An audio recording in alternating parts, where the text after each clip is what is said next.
શું તમે પણ ખાઓ છો કોદરી? તો જાણી લો આ સુપરફૂડના તેના ફાયદા અને ગેરફાયદા. કોદરી જે પહેલાં માત્ર ગરીબોનો ખોરાક ગણાતો હતો, તે હવે સુપરફૂડ બની ગયો છે. તેમાં રહેલા પોષક તત્વોએ તેને આજકાલના હેલ્થ ફિક્સમાં ખૂબ જ લોકપ્રિય બનાવી દીધું છે. પરંતુ શું તમે જાણો છો કે તેને ખાધા પછી શું સાવચેતી રાખવી જોઈએ? જો નહીં, તો ચાલો જાણી લઈએ. કોદરીના ફાયદા અને ગેરફાયદા વિશે. કોદરી fibre, vitamin B, iron, calcium અને મેગ્નેશિયમ જેવા મહત્વપૂર્ણ પોષક તત્વોથી સમૃદ્ધ છે. તે શરીરના સ્નાયુઓને રિપેર કરવામાં, પાચન તંત્રને સ્વસ્થ રાખવામાં અને કબજિયાત જેવી સમસ્યાઓને રોકવામાં મદદ કરે છે.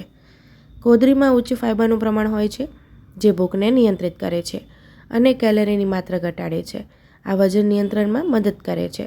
ખાસ કરીને જેઓ વજન ઘટાડવાનો પ્રયાસ કરી રહ્યા છે તેમના માટે ખૂબ જ ઉપયોગી છે. તેની પાસે ઓછી ગ્લાયકેમિક ઇન્ડેક્સ છે, જેનો અર્થ છે કે તે ધીમે ધીમે ગ્લુકોઝ મુક્ત કરે છે, જેનાથી બ્લડ શુગરનું સ્તર નિયંત્રણમાં રહે છે. ડાયાબિટીસના દર્દીઓ માટે આ એક શ્રેષ્ઠ વિકલ્પ સાબિત થઈ શકે છે.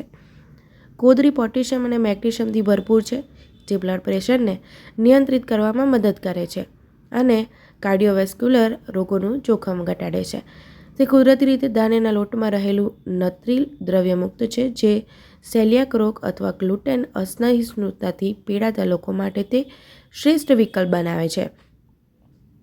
કોદરી અલગ અલગ રીતે ખાઈ શકાય છે. તેનો ઉપયોગ દલિયા, રોટલી, સલાડ, ઉપમા, ખીચડી, ઢોસા અને ઇડલી જેવી વાનગીઓમાં કરી શકાય છે, જેનાથી તેનું પોષણ વધે છે અને સ્વાદમાં પણ સુધારો થાય છે. કોદરીમાં ગોઇટ્રોજેનિક સંયોજનો હોય છે, જે થાઇરોઇડ કાર્યને વિક્ષેપિત કરી શકે છે. થાઇરોઇડના દર્દીઓએ તેનું સેવન મર્યાદિત માત્રામાં જ કરવું જોઈએ, જેથી તેમના સ્વાસ્થ્ય પર તેની નકારાત્મક અસર ન પડે. મોટી માત્રામાં કોદરી ખાવાથી કેટલાક લોકોને ગેસ, પેટ ફૂલવું અથવા અપચો જેવી સમસ્યાઓ થઈ શકે છે. તેને ધીમે ધીમે આહારમાં સામેલ કરવું વધુ સારું છે, જેથી પાચન તંત્ર પર તેની અસર ઓછી થાય. મિત્રો, જો તમને મારો વિડીયો ગમ્યો હોય તો લાઇક, શેર અને સબસ્ક્રાઈબ કરજો. આવજો.